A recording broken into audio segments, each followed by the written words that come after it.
سلام، اینجا سفیر تاریخه، جایی که گذشته رو از سایه ها بیرون میکشیم و پرده از اسراری برمیداریم که تاریخ اونا رو تو دل خودش پنهون کرده. خب بریم سر اصل مطلب. موضوع روابط ایران و آمریکا پس از انقلاب 57 همواره پرتنش بوده است. این تنش ها با اشغال سفارت آمریکا توی تهران تو سال 58 و گروگانگیری کارکنان سفارت شدت میگیره.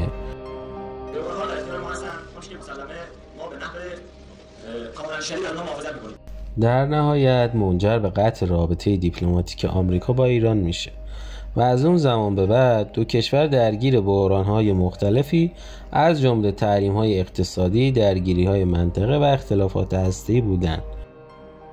در طول دهه‌های گذشته آمریکا بارها ایران رو به حمایت از گروه‌های شبه نظامی متهم کرده و تحریم‌های گسترده‌ای علیه این کشور اعمال کرده. در مقابل ایران هم سیاست‌های آمریکا رو مداخله جویانه دونسته و به دنبال تقویت روابطش با کشورهای دیگه بوده.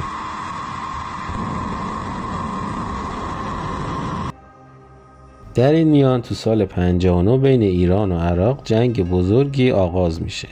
در طول سالهایی که ایران درگیر جنگ بود به شدت نیازمند تسلیحات و تجهیزات نظامی بود. در کنار اینا خب تحریم هم بود که شدت فشار رو روی ایران زیاد میکرد. با این حال تونست با استفاده از تجهیزاتی که داشت و با تولید داخلی و برخی از خریدهای محدود از کشورهای مختلف توان دفاعی خودش رو حفظ کنه. ولی در مقابلش عراق از حمایت گسترده کشورهای غربی و شوروی هم برخوردار بود و به انواع تسلیحات پیشرفته هم دسترسی داشت.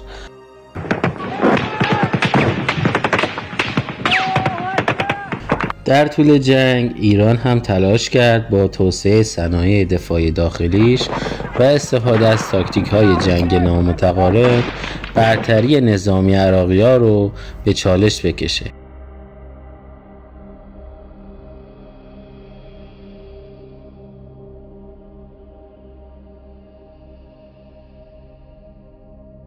رسیدیم به ماجرای مکفارلین که به ایران کنترا معروف شد. یکی از جنجالی ترین پرونده های روابط ایران و آمریکا در دهه 60 بود. اگه میخوای بدونی این پرونده جنجالی رو کی افشا کرد تا آخر این ویدیو همراه من باش تا حسابی سورپرایز شی.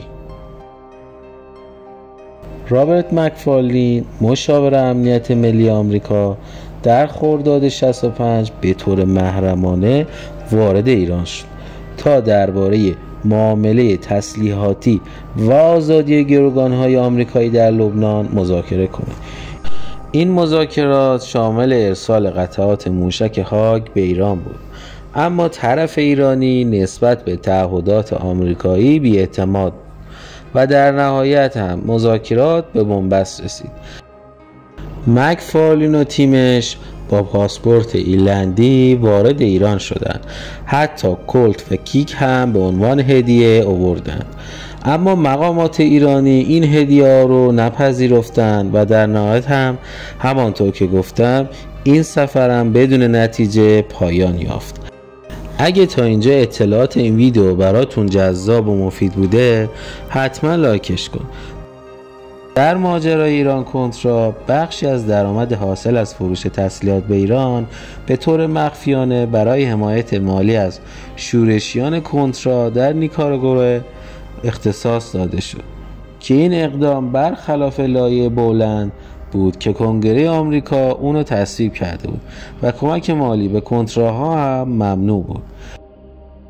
الیور نورس عضو شورای امنیت ملی آمریکا نقش کلیدی در هدایت این منابع مالی داشت و تلاش کرد که این عملیات از دید عموم و کنگره پنهان بمونه.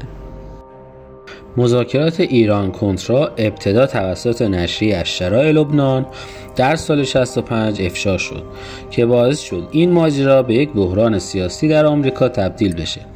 پس از انتشار این گزارش هم رسانه‌های آمریکایی مثل واشنگتن پست و نیویورک تایمز به بررسی جزئیات این پرونده پرداختند.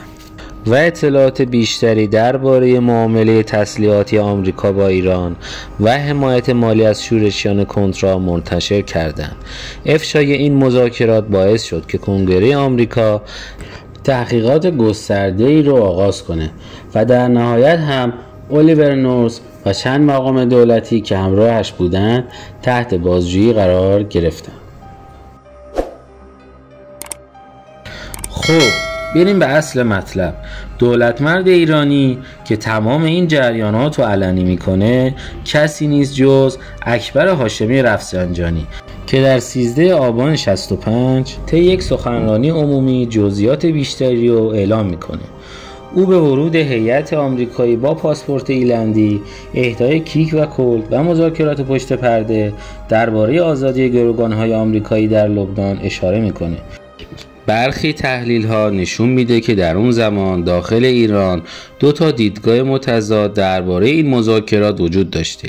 یکی دیدگاه کشورداری رفسنجانی که به دنبال تعامل دیپلماتیک بوده و دیگری دیدگاه انقلابی مهدی هاشمی که قصد داشت این مذاکرات رو کلاً منحل کنه. اینها رو مجوز قتل یک عالم دیگه دونستن و این قتل مجاز دونستن که این افشاگری نه تنها تو ایران بلکه تو آمریکا هم پیامدهای گسترده‌ای داشته و به رسوایی ایران کنترا منجر میشه.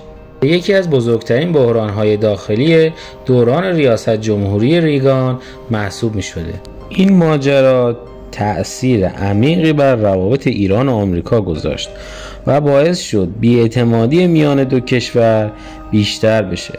پس از افشای اون نیز روابط دیپلماتیک میان دو کشور بیشتر از پیش تیره شد و آمریکا تحریم‌های بیشتری رو علیه ایران اعمال کرد که تا همین امروز دود این تحریم‌های ناعادلانه به چشم مردم بیگناه ایران میره.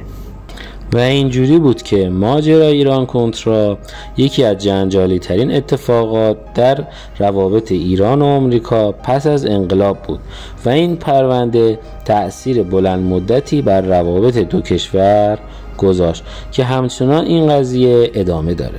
به نظرتون مهمترین درس این اتفاق تاریخی چی میتونه باشه؟ بالاخره چه بلایی سر گروگان‌های آمریکایی اومد؟ آزاد شدن یا کشته؟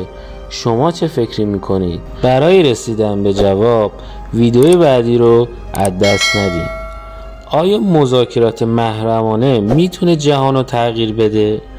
نظراتتون رو پایان همین ویدیو برای من کامنت کنید.